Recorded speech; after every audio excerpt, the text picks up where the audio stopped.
रौनक और रंग। लाहौर की शादियों को अगर दो लफ्ज़ों में समेटा जाए तो यकीनन यही अल्फाज होंगे। शादी हॉल इस वक्त पर रौनक सा था। बच्चे बिला वजह यहाँ से वहाँ भाग रहे थे। डीजे मुख्तलिफ पंजाबी गाने बजा रहा था। डे टाइम वेडिंग्स का भी अपना एक चार्म होता है। खाना खुलने में अभी वक्त था। स्टेज की तरफ नजर उठाकर देखो तो दूल्हा और दुल्हन का फोटो शूट हो रहा था। आकिब नवाब के कत्ल के बाद अरूज की तबीयत अच्छी खासी खराब हो गई थी। डॉक्टर ने उन्हें माहौल बदलने को कहा और उन्हीं दिनों बशर की एक दोस्त की शादी का कार्ड भी आ गया। सो अरूज को लेके लाहौर आ गया था।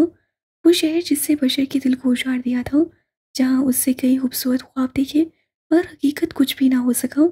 कितने अच्छे तरीके से हो रही है इनकी शादी। बशर के साथ एक मेज के गिर्द रखी कुर्सियों पर बैठी उरूज बोली, और एक तुम थे, सारी शादी में फूले हुए सेब की तरह मुंह बना रखा था। वो गुलाबी रंग की कामदार जोड़े में मलबूस सी, सर पे दुपट्टा टिका रखा था और हाथों में सोने के कंगन। क्या ही अच्छा होता कि तुम्हें सेब पसंद न होता। बशर बड़बड़ाया। उरूज शिठाई से मुस्कुराती रही। सेब मेरा फेवरेट है।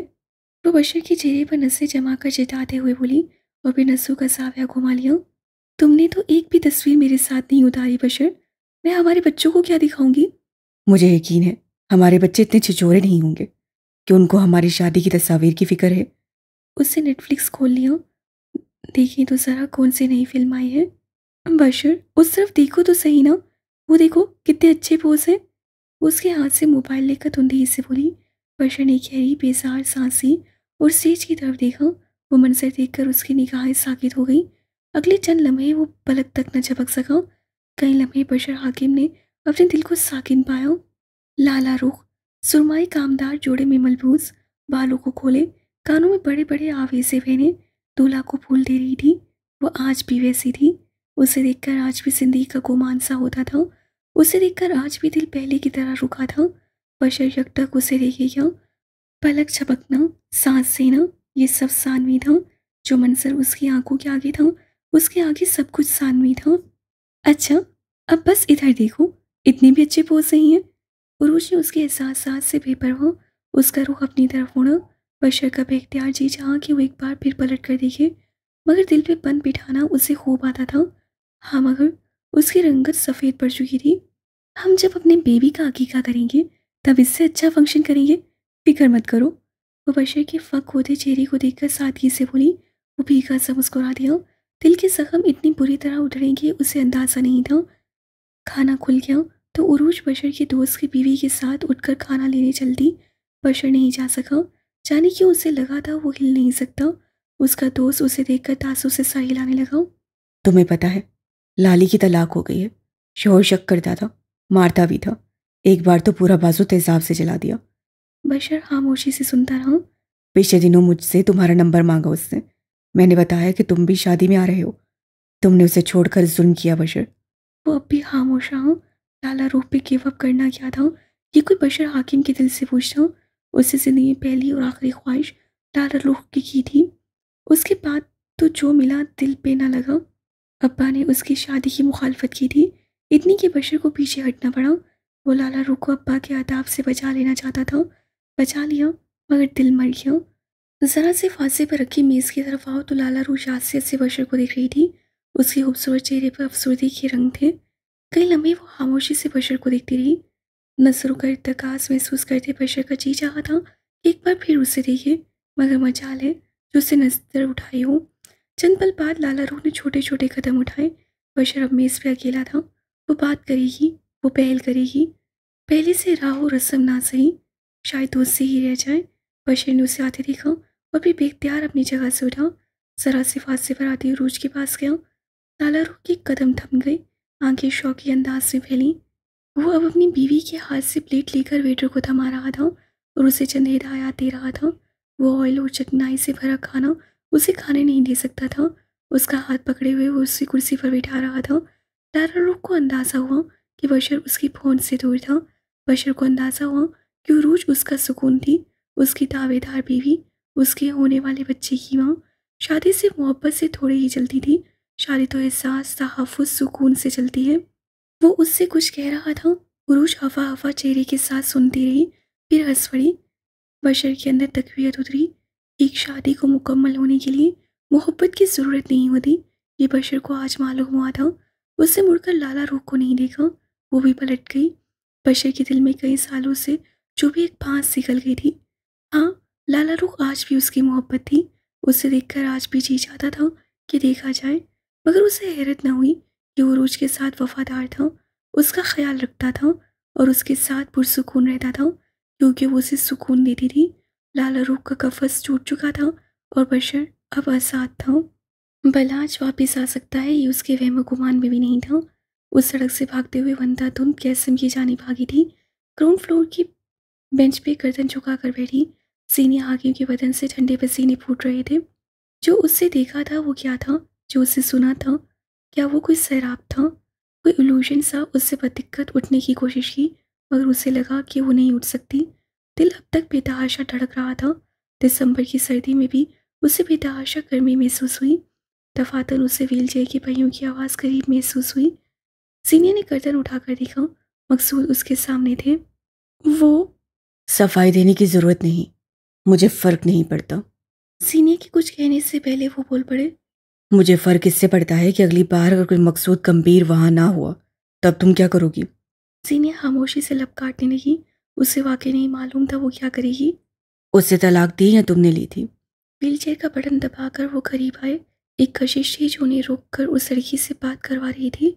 सीनिया ने जवाब नहीं दिया, गर्दन झुकाए बैठी रही। मैं जानता हूं मैं तुम्हारा बॉस हूं, सिर्फ बॉस। यकीनन तुम ये बात अपनी किसी दोस्त से शेयर करोगी, लेकिन तुम्हारे दोस्तों के पास मेरे जितना तजुर्बा नहीं होगा। क्या आप हर एम्प्लॉय की तलाक और ब्रेकअप की किस्से सुनते हैं, या मैं स्पेशल हूँ? गर्दन उठाकर वो सख्ती से बोली। क्या तुम हर बॉस को सड़क पर गुजरते हुए अपना रिलेशनशिप स्टेटस बताती हो, या मैं स्पेशल हूँ? क्या इसको बताया है कि वो तुम्हारा शोहर था? एक पल को सीनिया शल रह गई। मकसूद के तासुरात अब भी बर्फ जैसे थे। जाने वो आखिरी बार कब मुस्कुराए होंगे। वो जता रहे थे कि वो यहाँ खुद नहीं आए, सीनिया ने उन्हें बुलाया है। उससे बेवफाई की थी और मैं गुस्से में थी, शौक भी। मैंने उससे कहा मुझे तलाक दो, और तुम ओवर कॉन्फिडेंट थी। जाने उस आदमी को लोगों की बातें काट कर क्या सुकून मिलता था। शायद मोहब्बत, शायद मजबूरी, मगर तुम्हें लगा होगा वो तुम्हें छोड़ नहीं सकता। तल्ख मगर हकीकत है, मर्द हमेशा बेहतर ऑप्शन चुनता है। कंधे उचकाए। यानी मर्द खुद गर्ज होता है? मकसूद ने नफ़ी में सर हिलाया। मर्द प्रैक्टिकल होता है। औरतों की तरह वो सारा सारा दिन खानदानी सियासत में नहीं, बल्कि दुनिया की तेज़ी और तरक्की की रफ्तार के साथ गुजारता है। हर दिन उसे जज्बात परे रखकर कुछ फैसले लेने होते हैं, और उन्हीं फैसलों ने उसे प्रैक्टिकल बना दिया होता है। जब मर्द को चुनाव का मौका दो तो ध्यान में रखना होता है क्या बेहतर ऑप्शन है। जीने के दिल पर किसी ने थप्पड़ दे मारा था। चंद पैसे उस जीती जागती औरत से ज़्यादा अहम थे। बस चंद पैसे। यानी यहाँ मैं गलत थी। उसकी आंखें भर आईं, मगर उससे कमाल हिम्मत से सारे आंसू पी लिए। मैं इतने दिन इस हकीकत से भागती रही, लेकिन ये सब मेरा कसूर था। जिसे लगता है शादी सिर्फ एक फरीक के कसूर से टूटती है, वो दुनिया का सबसे बड़ा बेवकूफ़ है। हर शादी के टूटने में कसूर दोनों का होता है। अगर एक पार्टनर विक्टिम भी है तो उससे अपनी हद से ज़्यादा जुल्म साक ये कसूर था। हर शादी कसूर से तो नहीं टूटती, कुछ शादियों का टूटना वक्त भी होता है। सीनिया बस उन्हें देखती रही। अगर तलाक का मुतालबा तुम्हारा कसूर था मान लिया, मगर क्या उसके साबका रवैये अच्छे थे? क्या वो ऐसे थे जिनके साथ सारी ज़िंदगी गुजार दी जाती? वो पूछ रहे थे और सीनिया को याद करने की ज़रूरत ना पड़ी। तुम इस्लामाबाद सिर्फ अब्दुल्ला के लिए आई थी ना? तुम फोटोग्राफी छोड़ दो जीनिया, तुम इंसानों को नहीं भूलती है ना? तुम अब्दुल्ला को क्यों नहीं भूलती जीनिया? वो उसका गला दबा रहा था, बाल मुट्ठी में दबोच रखे थे। वो उसके बाजू को अपनी आईनी जकड़ में लिए हुए था। उससे सीनिया को फर्श पे धक्का दिया था, और बस इससे ज़्यादा वो सोच भी न सकी। उससे मुझ पर हाथ उठाया ताकि मुझे खामोश करवा सके। अल्फाज बदिक्कत सीनिया के लबों से अदा हुए। मकसूद ने गहरी सांस ली। एक बात याद रखना, मर्द का हाथ जब एक बार रुक जाए फिर रुकता नहीं है। ऐसा मर्द बेकाबू होता है, बात ना मानने पे भी मारेगा, जरा सी गलती पे भी मारेगा। वो ऐसा नहीं था, वो बहुत अच्छा था। जीने ने हल्की आवाज़ में कहा। वो गलती के बाद वापस पलट आता था। उसे हॉस्टल के बाहर खड़ा वलाज नजर आया। वो मुझे खुश रखने के जतन करता था। उसे अपने साथ रेस्टोरेंट में बैठा वलाज नजर आया। वो मुझसे मोहब्बत करता था। उसे फ़ोन कॉल पे किए वलाज के इज़हार याद आए। वो अच्छा था, बहुत अच्छा, मगर मुझे नहीं पता वो उसकी कौन सी साइड थी। जब उससे मुझ पे हाथ उठाया। औरत को मर्द ब्रेकअप और तलाक के बाद उससे लगता है उससे गलती हो गई है। हाँ ठीक है, उसके पार्टनर के साथ कुछ मसाइल थे, मगर वो अच्छा भी तो था। इंसान का असल वही होता है जो ताकत या फिर गुस्से में जाहिर करता है। सीने एक पल के लिए सांस न ले सकी। पलाज के पास उस रोज ताकत थी, पैसे की ताकत। यूं तो मैं भी तुम्हारे साथ अच्छा रह सकता हूँ, लेकिन मेरा असल वही होगा जो गुस्से या झगड़े के दौरान नजर आएगा। जो अल्फाज मैं तब कहूँगा वो हकीकत होगी, बाकी सब झूठ। मैं नहीं जानता उससे उस रोज़ तुमसे क्या कुछ कहा, लेकिन जो भी कहा वो सच होगा। और ये यकीन रखना, हर औरत शोहर की बेवफाई के बाद दो तरह के रिएक्शन देती है, या अपने रास्ते जुदा करने का, या फिर खामोशी। तुम जज्बाती थी, तुमने तलाक का फैसला लिया। वो मर्द था, जब मार सकता था तो खामोशी से छोड़ भी सकता था। अपनी बात कहकर वो चंद पल सीनिया की तरफ से कुछ कहने की मुंतज़िर रहे, मगर जब वो कुछ ना बोली तब मकसूद व्हीलचेयर का बटन दबाते आगे बढ़ गए। आप प्लीज़ किसी से कुछ मत कहिएगा। मकसूद ने गर्दन मोड़कर उसे देखा। क्या हमारे दरमियान कोई बात भी हुई है? वो इतनी संजीदगी से बोले कि सीनिया का दिल हल्का हो गया। साथ साथ ये यकीन भी आ गया कि सारे गंभीर आधे पागल हैं, ये वाला थोड़ा ज़्यादा ही। कैस सर तुम्हें अपने ऑफिस से बुला रहे हैं। फोटोग्राफर के ग्रुप के साथ तस्वीरें एडिट करती उसे अपने दिन का सबसे गैर मुतवक्का जुमला सुनने को मिला। कैमरा और लैपटॉप संभाल कर बैग में डालते हुए वो ऊपरी मंजिल पे चली आई। ग्लास वॉल वाले ऑफिस का हर्षा खराब हो चुका था। सीनियर दरवाजे पे रुक गई। गैस सुर्ख होती आंखों से उसे देख रहा था। एकदम उसे वो रात याद आई। वो किसी के सामने कमजोर कैसे पड़ सकता है। बेख्तियार आंखें चुरा गया। 2 दिन पहले रात के 11 बजे आप मेरे ऑफिस में क्या कर रही थी जीनिया साहिबा? गैस के बेलचक बेताल्लुक अंदाज से उठ अटकी। क्या मुझे खुद को दोहराना होगा? आपको एक बात समझ नहीं आती है। सीने के जवाब ना देने पे वो सबसे बोला। सीनियर ने नसें अतराफ में दौड़ाई। अदीबा, पराग, सारा डार और गैस, उन तमाम लोगों के दरमियान क्या जानना चाहता था। यह सीनियर बता देती कि उस वक्त गैस अपना मासी खोल बैठा था। आप क्या जानना चाहते हैं, मुझे वो बताएं। मेरे ऑफिस से BQ कलेक्शन के विजुअल्स गायब हैं, मेरे कफलिंग्स और मेरी स्केचबुक। मेरी स्केचबुक कितनी कीमती है आप जानती हैं? मारे शौक की सीनियर कुछ कह नहीं सकी। बराक ने तासुब से गैस को देखा। क्या आप मुझे ये बताना पसंद करेंगी कि आपने मेरे ऑफिस में चोरी क्यों की? अल्फाज सीनियर के दिल पे लगे थे। मैंने कोई चोरी नहीं की। सीनियर चोर नहीं है। उसकी आवाज़ लर्ज रही थी। गैस, वो कह रही है उससे चोरी नहीं की। अब बस। बराक को उस लड़की पे तरस आया। लेकिन सीसीटीवी में मिस जीनिया रात के 11 बजे अंदर गई थी और 12 बजे से पहले वापस आई थी। पूरे 45 मिनट की सीसीटीवी भी गायब है। जाते हुए जीनिया हाकिम के पास जो बैग था वो इतना फूला हुआ नहीं, मगर वापसी भी बैग में काफ़ी सारा सामान था। बैग भरा हुआ था। सारा वो वाहिद किरदार थी जिसे सीनिया को अंदर जाते देखा था। सीनिया जानती थी, अदीबा जानती थी उस बैग में क्या था, मगर वो खामोश रही।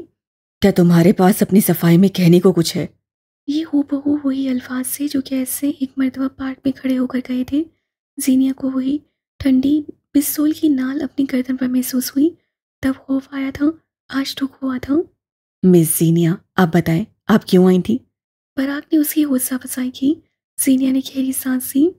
मैं कैस सर को डेमो के लिए ली जाने वाली तस्वीर दिखाने आई थी। जिंदगी में पहली बार उसे मालूम था आज वो सच कहकर भी झूठी कहलाएगी। लेकिन डेमो की तस्वीर तुमने हमें अगले दिन दिखाई थी, और बिलफर्ज अगर तुम तस्वीर दिखाने आई थी तो 15 मिनट का काम 45 मिनट तक क्यों चलता रहा? कैस वहाँ मुश्किल सा भी रहा था। सीनियर का जी चाहा था बता दे कि कैस गंभीर साहब को पैनिक अटैक हुआ था। एनिवर्सरी ट्रॉमा का मरीज कुछ कहता ना तो फट पड़ता।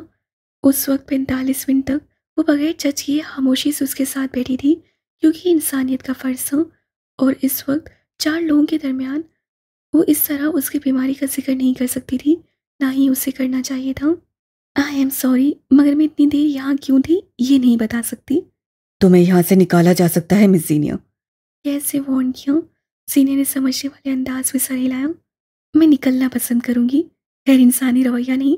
यहाँ खड़ा हर शख्स जानता है सीनियर चोर नहीं है।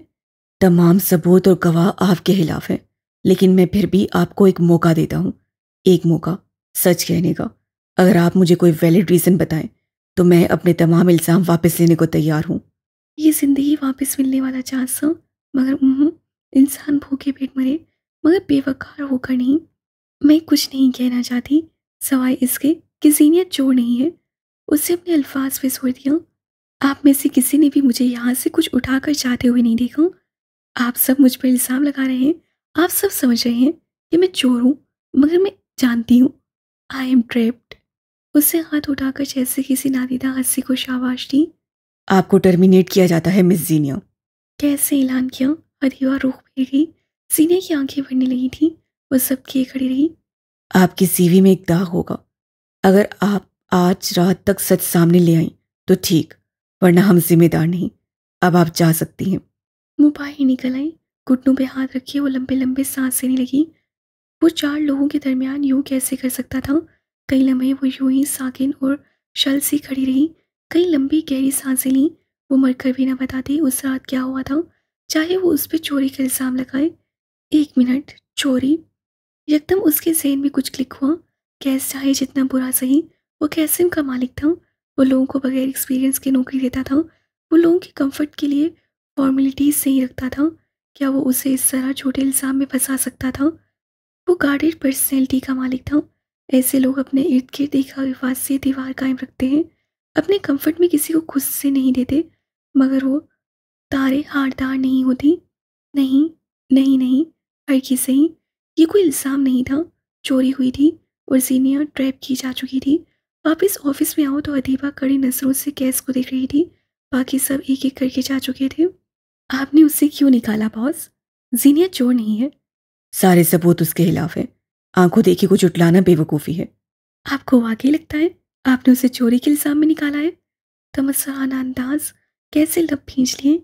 उसी पल जीनिया अंदर आती दिखाई दी। उससे गर्दन तान रखी थी। आंखें किसी मलका पद की आंखें थीं। मुझे आज शाम तक का वक्त चाहिए और चोर आपके सामने होगा। इतना तो मेरे लिए किया जा सकता है ना? कैस चंद पल बेतासु नजरों से उसे देखता रहा, फिर ओके शोर कहकर सामने को बैठने को कहा। सीनिया नहीं बैठी। मुझे मिस अदीबा की मदद चाहिए, मिल सकती है। कैस मना करता कि वो खुद ओके शोर कहते हुए उसके साथ चल दी। कैस से कोई रद्द अमल ना दिया। वह अदीबा के साथ कंट्रोल रूम चली आई थी। सीसीटीवी में मुख्तलिफ फुटेजेस देखते हुए वो कुछ पॉइंट्स नोट करती जा रही थी। दफातन एक फुटेज पे वो टड़क कर रुकी थी। पॉइंट्स नोट किए और आगे बढ़ी। अदीबा से उसने उन लोगों की तफसीलात पूछी थी जिनसे पिछले 4 माह के दौरान कोई मस्सा या चिपकलिश रही थी। अलबत्ता फुटेज उससे महज 3 दिन की देखी थी। एक चोरी वाला दिन, दूसरा चोरी से पहले वाला दिन और तीसरा चोरी से अगला दिन। उन 3 दिनों में कैस किसी बाहर के आदमी से नहीं मिला था, स्वाई कैसम के डिज़ाइनर्स के। सारा दिन वो ऑफिस में यहाँ से वहाँ फिरती रही। रात के 10 बज रहे थे जब उसने अपनी चाय का आखिरी घूंट लिया और फिर उठकर कैस के ऑफिस की राह ली। थकान सदा चेहरा, बिखरे बाल और दर्द से अकड़ती कमर। वो एक दिन में दूसरी बार उसके सामने थी। पहली बार वो उसे खड़ा कर रही थी और इस वक्त खुद को। तो फिर मिस सीनिया हाकिम उर्फ जेम्स बॉन्ड ने चोर का पता लगा लिया? अंदर दाखिल होते ही कैसे तंज किया था। जी बिल्कुल। कम से कम मैंने लोगों पर इल्ज़ाम लगाने की बजाय तहकीक करना मुनासिब समझा, और इस तहकीक में मुझे मालूम हुआ कि चोर आप हैं। कैस का दिमाग फग से उड़ा था। अदीबा ने उसे बेयकीनी से देखा। दीवारों ने फौरन किसी सीने अमराज के डॉक्टर को कॉल मिलाई। तुम्हारा दिमाग खराब है या फिर नौकरी छूट जाने के गम में पागल हो गई हो? वो तहीर से वक्त इतना बोला। मेरे पास सबूत है, लेकिन मैं उन्हीं 4 लोगों के दरमियान बोलूंगी जिनके सामने आपने मुझे जलील किया था। उससे गर्दन मुड़कर हदीबा को देखा। वो बगैर कहे कैस का हुक्म समझती थी। ज़ारा डार को बुला लिया गया। हदीबा यूं भी मौजूद थी जबकि बराफ हनीफ को वीडियो कॉल की गई। हर कोई अपनी जगह पे खड़ा उस तमाशे के शुरू होने के इंतजार में था। जीनी अपनी जगह से उठी, लैपटॉप पे चंद बटन दबाए और एक फुटेज चलाने लगी। गैस कॉल पे बात करता हुआ उजलत के आलम में कैसल से बाहर गाड़ी में बैठ रहा था जब पीछे से मुलाजिम ने आकर अपने हाथ में उठाई फाइल्स के बाबत पूछा। कैसे हाथ के इशारे से फाइल ड्राइवर को देने का कहा। एक स्केचबुक, एक फाइल और एक कफलिंग्स की टप्पियाँ। लाखों की मालियत का सामान उसे बैग में डालने की फुर्सत भी न मिली थी। अगली वीडियो अगले दिन की थी जिसमें सुबह के वक्त गैस ऑफिस आ रहा था और उसके मुलाजिम के हाथ में सवाए उसके लैपटॉप बैग के और कुछ नहीं था। ये चोरी का दिन था, मगर उस दिन चोरी हो भी कैसे सकती थी जिस दिन फाइल्स ऑफिस आई ही ना थी। अब ये देखिए, ये तीसरे दिन की वीडियो है। वो कैसम के दखली दरवाजे की वीडियो पे उंगली से निशानदेही कर रही थी। यहाँ आप अपने पिछले ड्राइवर के साथ नहीं आए। जिस दिन आपने उसे फाइल सी, उसके अगले दिन और उससे अगले दिन आप अलग गाड़ी में आए हैं। अदीबा ने मुझे बताया कि आपका ड्राइवर छुट्टी पे है। जिस दिन आपने उसे फाइल सी थी, उसी दिन जब वो गाड़ी सर्विस करवाने के लिए गया था, उसका एक्सीडेंट हो गया था। वो कहकर रुकी, कैसे खट से लैपटॉप की स्क्रीन गिराई। अब एक आखिरी सबूत। जीनिया ने अदीबा की तरफ हाथ फैलाया, उससे चंद बटन दबाए और एक रिकॉर्डिंग चलने लगी। वो रिकॉर्डिंग जिसमें अदीबा गैस के ड्राइवर से बात कर रही थी। जी मैडम, जी जी, कैस साहब की कॉपियाँ और बटन लफ्ज़ कॉपियाँ और बटन पे गैस खोल कर रही क्यों? मैंने संभाल कर रखी हैं। मैं कल अपने बेटे के हाथ भिजवा दूंगा। गैस अब मुतमईन लगता था। जीनिया के चेहरे पे भी आसूदगी फैली, पर आप चंद लम्हे सोचता रहा। लेकिन तुमने ये नहीं बताया कि तुम कैस के ऑफिस में क्या कर रही थी।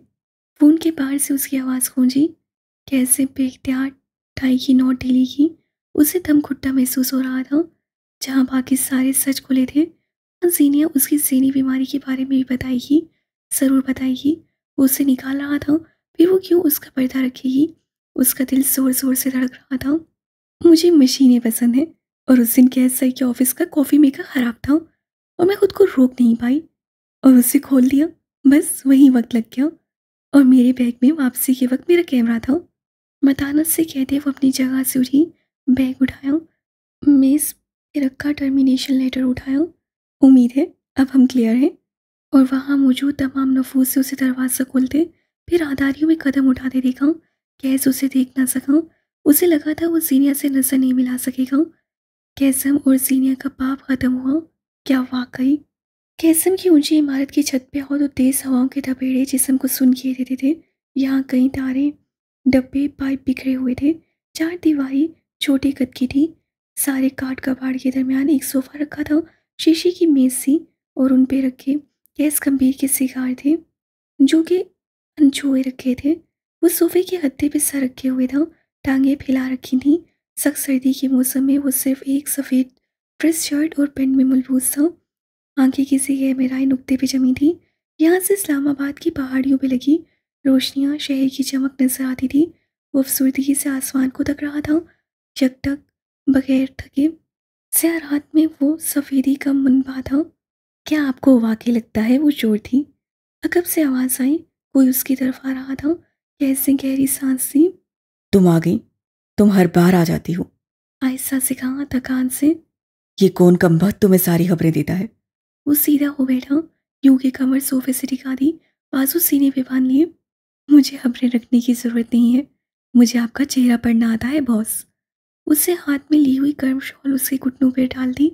और वहां जल्दी हरूफ में लिखा है, बेवकूफ़ कैस। उससे अपना मजाक उड़ाया। दिसंबर की सर्द रात उसके सारे वजूद पे बर्फ चढ़ाई हुई थी। जहाँ जल्दी हरूफ में लिखा है, इंसान। उसे से सीखी। आपने मेरी बात का जवाब नहीं दिया। क्या वो आपको वाकई चोट लगी थी? वो सोफे से लगकर नीचे बैठ गई। जाहिर है सारे सबूत उसके खिलाफ थे। मेरे लगने या ना लगने से क्या होता है। और मेरी कोई ज़ाती दुश्मनी नहीं थी। अगर होती तो मैं कभी भी उसे फ्री ट्रायल का हक ना देता। मेरे सामने जो सबूत आया मैंने उसे माना है हबीब। उसे झुंझला कर कहते हुए मेज से एक सिगार उठा लिया। आप सबूतों और गवाहों को कब से मानने लगे? आप हक और सच के अलमबरदार कब हुए? ये आपका असल नहीं है बॉस। आपने हमेशा वो फैसला किया है जिसे अकल ने माना, शऊर ने समझा। आज जो कुछ आपने किया वो आपसे आपके अंदर की कैदी ने करवाया है। आखिरी इतलात तक मैं तुम्हारा बॉस था। तुम मुझसे इस तरह बात नहीं कर सकती। उससे सिगार लबों के दरमियान दबाया। अदीबा ने सिगार को आग का शोला दिखाया। आपने उसे निकालना चाहा। आपने जो देखा उसे सच मानने की अदाकारी की, क्योंकि आप सीनिया से डरते हैं, क्योंकि आपने उस रात अपनी जात का एक हिस्सा उस पर खोल दिया है। आपको लगता है आप उसके सामने कमज़ोर पड़े हैं, इसलिए अब उसको आपके सामने नहीं होना चाहिए। आप हर मामले की जांच खुद करते हैं बॉस, लेकिन यहाँ ज़ारा डार की गवाही अहम हो गई। कबूतर की तरह आंखें बंद कर लेने से हकीकत बदल नहीं जाएगी। आपके पूरे जिस्म पे अना का कफस चढ़ा है, झूठी मजबूती का। अंदर से आप मोम जैसे हैं। शोला दिखाओ और पिघल जाओ। तफसील से कहते हुए उससे एक सिगार उठाकर लहू में दबाया। अगर मेरे ऊपर कोई कफस है भी तो किसी को कोई हक नहीं था कि उसे तोड़ने की कोशिश करे। उससे अदीबा के हाथ से सिगार लेकर नीचे फेंक दिया। मोजरे सेहत है। लेकिन उससे ऐसी कोई कोशिश नहीं की। वो सीने का दफा करने लगी। Collateral damage you know. तासुब से कहा, जैसे वाकई अफसोस हुआ हो। हर कफस के खुलने का एक वक्त होता है, जानती हूँ। आपको खुद आप इतना यकीन नहीं है, मगर उससे हर शय का एक वक्त मुकर्रर कर रखा है। इंसान के दिल, दिमाग और ज़ुबान पे उसका इख्तियार है। आपका दिल बोझल था, आपकी ज़ुबान पे कफ्स था जिसे अल्लाह ने खोल दिया। इस पे आपका इख्तियार नहीं था। जो आपने किया वो एक नॉर्मल एक्शन था, बेइख्तियार सा। लेकिन उसे इख्तियार था कि वो मुझे ना सुनती। उसे इख्तियार था कि वो चली जाती। उसे इख्तियार था कि आपको भी इख्तियार था कि जब वो ड्रग्स का बैग लेकर आपके घर आई थी, उसे निकाल देते। अदीबा की एक सतर गैस को जमी हुई बर्फ की तरह दिल पे लगी, इतनी जोर से कि दिल दहल उठा। आपको भी इख्तियार था कि उस रोज़ उसे अपने घर के खुफिया खानों के राज न देते, उसके लिए पुलिस से झूठ न बोलते, पार्क में आने वाली एक कॉल पे यूं परेशान होकर लाखों रुपए न लुटा देते। आपने उसके लिए सब किया। आप उसके मामले में बेख्तियार रहे। फिर आपको ये क्यों लगता है कि उसे आपके मामले में इख्तियार रहेगा? कैस सांस लिए बगैर उसे बोलते हुए सुनता रहा। वो खामोश हुई तो उसके लबों से चंद अल्फाज निकले। हम कौन हैं? सवाल था, सोलमेट्स। जवाब था कि इल्हान। क्या बकवास है। मैं उसे उस नज़र से नहीं देखता। वो शादीशुदा है। उससे हाथ चलाया। सिगार चल चल कर उसके हाथ को चलाने लगी थी। उसे बेजारी से अतवजा टूटा, दूर फेंका। आपसे किससे कहा कि अगर कोई आपका सोलमेट है तो उससे आपका कोई रूमानी ताल्लुक होगा? आपका सोलमेट कोई भी हो सकता है। आपका भाई, बहन, दोस्त, कोई अजनबी, कोई कज़न, कोई रिश्तेदार, कोई सेलिब्रिटी, कोई इन्फ्लुएंसर। उससे महसूस अंदाज से कंधे उचकाए। देखो, तुम्हारी अपनी मिसाल में भी बॉस शामिल नहीं है। वो उंगली उठाकर बोला तो अदीबा हंस पड़ी। मुझे नहीं पता कि आज तुम कौन सी रोमानी फिल्म देख कर आई हो, मगर इतना जानता हूँ कि जो इंसान मेरा सोलमेट होगा वो यूं मुझे कमज़ोर नहीं करना चाहेगा। लेकिन मेरे हिसाब से उससे आपको ताकतवर बनाया है। छुपे हुए राज, सहमा हुआ सच इंसान के अंदर को खोखला और मासूर कर देता है। उसे कह देना, प्रोसेस कर लेना इंसान को मजबूत करता है। ट्रॉमा बला है, मगर जो इंसान उसका सामना करके वो ट्रॉमा से बड़ी बला है। उसने आपको सुना और आपको मजबूती दी, वरना इन दिनों आपका ट्रॉमा शदीद ट्रिगर होता है। वो तामुल से बोली, कैसे गले में गिल्टी से उबर कर मधुम हुई। मैं जानता हूँ तुम क्या चाहती हो, मगर वो वापस नहीं आएगी। हमने उसके साथ गलत कर दिया है। मैं चाहे जो भी कर लूँ वो अब माफ़ नहीं करेगी। अदीबा अपनी जगह से उठी, गैस से पैर समेट लिए। वो सोफे पे उससे फांसे पे आ बैठी। आप कौन हैं? आप क्या बन रहे हैं? वो वाकई जानना चाहती थी। कैसा आगे खोआ, आंखों में उलझन उभरी। वो सुनना चाहता था। आप एक मैन्युपुलेटर हैं। आप झूठ नहीं बोलते, बातों को अपनी मर्जी का रंग देते हैं। आप गलती कर लें तो अपनी आखिरी सांस तक उसे मानते नहीं। हाँ, मगर उसे फौरन फिक्स कर लेते हैं। ये है आपका असल, ये हैं आप। इंसान का असल ही उसे हर मसाइल से निकाल कर लाता है। लेकिन उसे वापस क्यों लाना? कैसे हमसे कई रोज़ आते जाते रहते हैं, एक वो भी सही। आपका मकसद है बुलंदियाँ, और बुलंदियों के सफ़र में पायदार सीढ़ी खरे लोग चाहिए होते हैं। जीनियाँ दोनों हैं, दोएं वो आप जैसी है। आपने मुश्किलात देखी थी, लेकिन कैसम का मकसद है टैलेंट को मुश्किलात से बचाकर आसाइशात देना। आप अपना मकसद भूल गए हैं। अब मैं क्या करूं? उसे वापस लाएं। मगर कैसे? मासरत, मगर वो आपकी सोलमेट है, मेरी नहीं। खुद हल निकाले। वो कहकर उठी, सिगार के पैकेट उठाए, लाइटर उठाया और एक हाथ गैस के सामने फैलाया। आंखों में जिताने वाला तासुर था। गैस से अपने अक में हाथ मारा और एक सिगार निकालकर उसके हाथ पे रखा। तंबाकू नोशी मर्दों पे भी हराम है, जतलाया गया। और अगले चंद पलों में वो छत पे अकेला था, ख्यालों के पावर में तन्हा। हॉस्टल आकर उसे खामोशी से बैग एक तरफ रखा, जूते उतारे, बालों को कसकर जूड़े में बांधना चाहा, मगर हाथों में जान बाकी न रही थी। कुछ था जो दिल में तीर की तरह खुप सा गया था। पलाज के आने का सदमा कम था कि आज के असम से भी उसे निकाल दिया गया था। उसका कसूर क्या था? इंसानियत। इस लम्हे उसे मेरी गंभीर से सख्त नफरत हुई। अगर वो ना कहता तो वो सीनिया वहाँ ना रुकती। उससे ट्रेंच कोट की जेब से मोबाइल निकाला और सबसे पहली कॉल मेरी गंभीर को गई। मुबारक हो, आपकी कज़न ने मुझे जॉब से निकाल दिया। मेरी ने कुछ कहना चाहा। वजह जानना चाहते हैं तो आप हैं वजह। अगर उस रात आप मुझे वहां रुकने का ना कहते तो कैस कभी भी मुझसे इनसिक्योर ना होता। सारे फसाद की जड़ आप हैं। जाओ, जाकर छत से छलांग लगाओ। इल्जामात के जवाब में वो बस यही बोला, सीनिया ने घूर कर मोबाइल को देखा। मेहदी ने बात जारी रखी।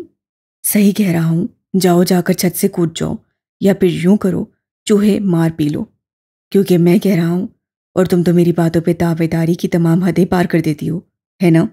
यानी आप अपना कसूर भी नहीं मानेंगे? सदमा शदीद था। कौन सा कसूर? वो जो मैंने किया ही नहीं। तुम चाहती हो इस केस के लिए मैं फांसी चढ़ जाऊं जिसमें कत्ल मैंने किया ही ना हो।